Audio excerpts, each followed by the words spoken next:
Hello everybody. I want to talk to you today about the rising hate and antisemitism we've seen all over the world.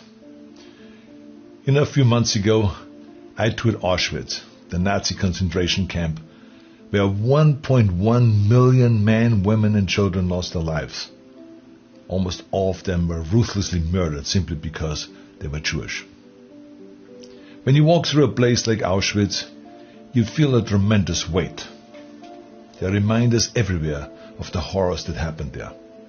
The suitcases never claimed by the prisoners, who were told to remember exactly where they left their belongings so they could retrieve them after they were finished with their showers. The shoes and the gold teeth and the hair that were taken from the murdered to be reused by the murderers to fund their evil. The log books with thousands of names crossed out as if a cruel accountant only measured death. The gas chambers with scratches on the walls from the fingernails of people who tried to hold on to life. The crematorium, where the Nazis tried to erase all of their atrocities. Let me tell you something. The weight on your back hits you at the very beginning heavier than any squat I've ever done. And it never goes away. It's the feeling of history, of millions of voices that were silenced decades ago, begging you,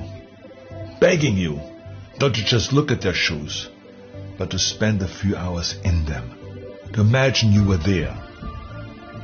Because once you imagined that you arrived on that train, and you were sorted into those lines, and you smelled the smoke that didn't smell like any wood you've ever burned before, and you never saw your families coming out of those showers, and then you worked your butt off while getting almost nothing to eat, until you looked more like a ghost than a person. And then when you couldn't work anymore, and they considered you useless, they sent you to the showers too. Once you have spent the time to really think about all of those things, then your imagination has no choice but to start the real work. How do we stop this from ever happening again? After a trip to Auschwitz, you will never question why. Never again is the rallying cry of all of the people who fight to prevent another Holocaust. You will never question that. But today, I don't really want to talk to those people. I don't want to preach to the choir here. Today, I want to talk to the people out there who might have already stumbled into the wrong direction, into the wrong path.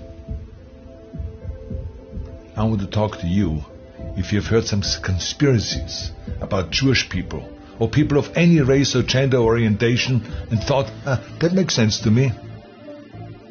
I want to talk to you if you found yourself thinking about anyone is inferior and out to get you because of their religion or the color of the skin or their gender. I don't know the road that has brought you here, but I've seen enough people throw away their futures for hateful beliefs. So I want to speak to you before you find your regrets on the end of that path. I've talked a lot about my father and the broken man that I was surrounded by when I grew up in Austria after the Second World War. They drank to numb their pain. Their bodies were riddled with injuries and shrapnels from the evil war, and their hearts and their minds were equally riddled with guilt.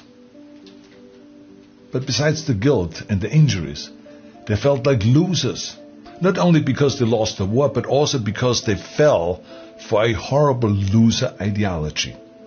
They were lied to and misled into a path that ended in misery. Some of them joined the Nazis because they were filled with hate. Some of them joined because they thought they deserved more in their lives. And they bought into that idea that the only way to make their lives better was to make other lives worse.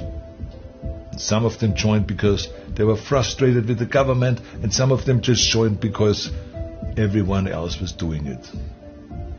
In the end, it didn't really matter why they joined. They were all broken in the same way. That's the bottom line here.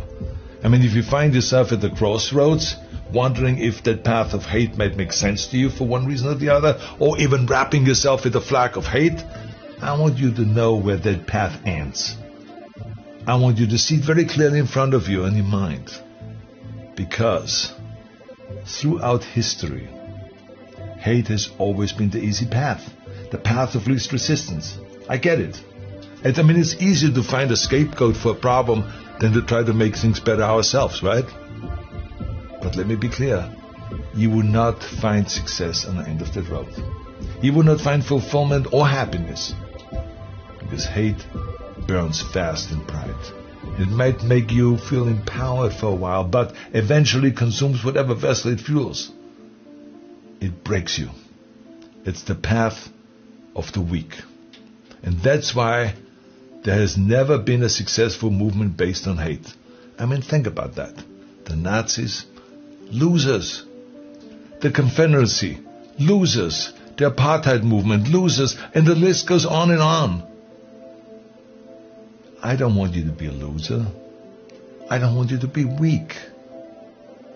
See, I've spent most of my life helping people find their strength. This is where the action is, strength.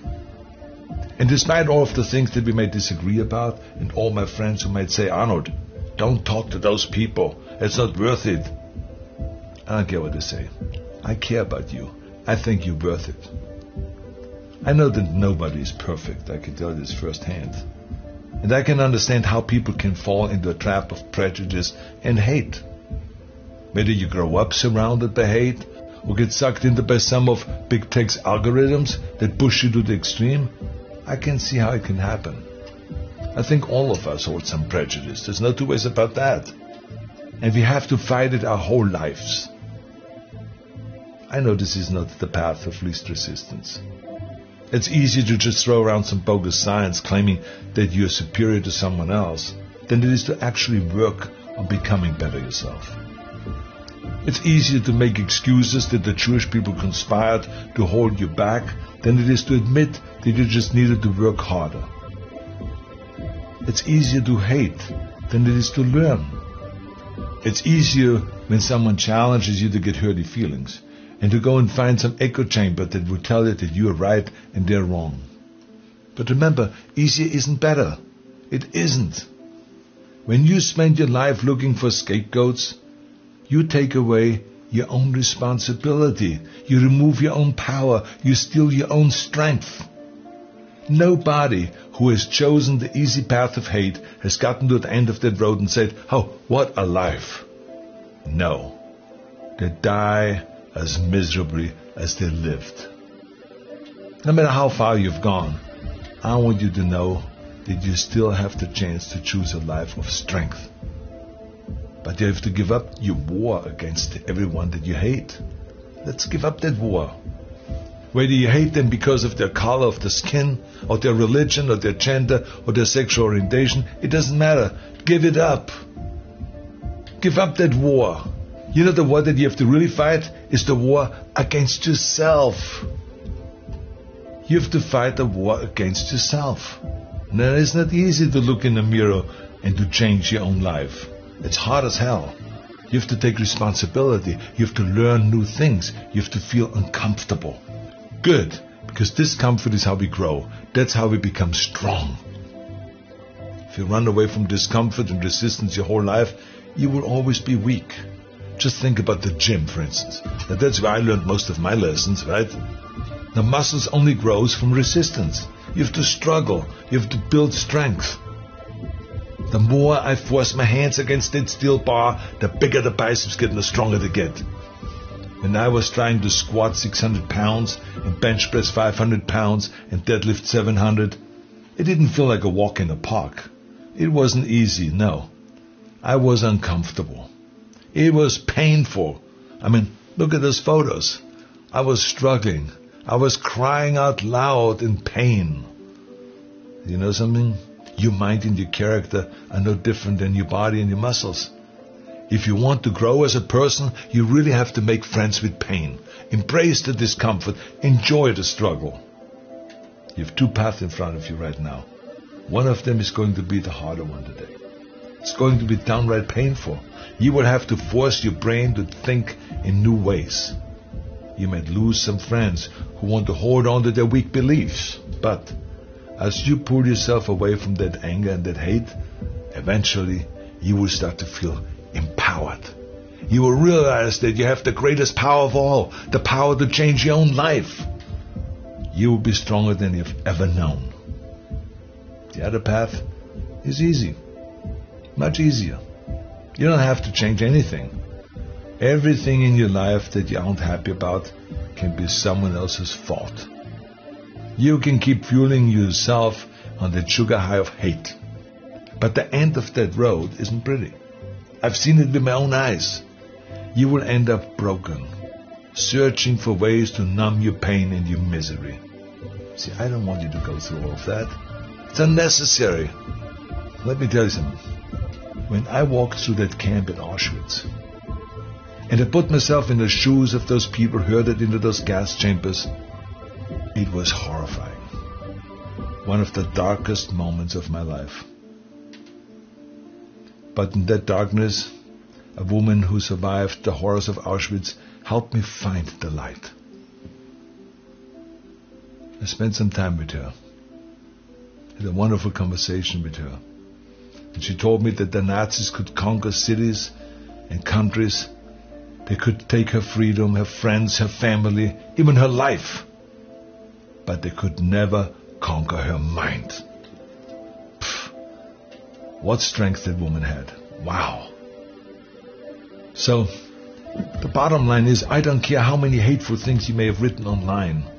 I don't care how often you've marched with carrying that hateful flag, or what hateful things you may have said in anger. There's still hope for you. There's still time for you. Choose strength. Choose life. Conquer your mind. You can do it. Thank you very much for listening.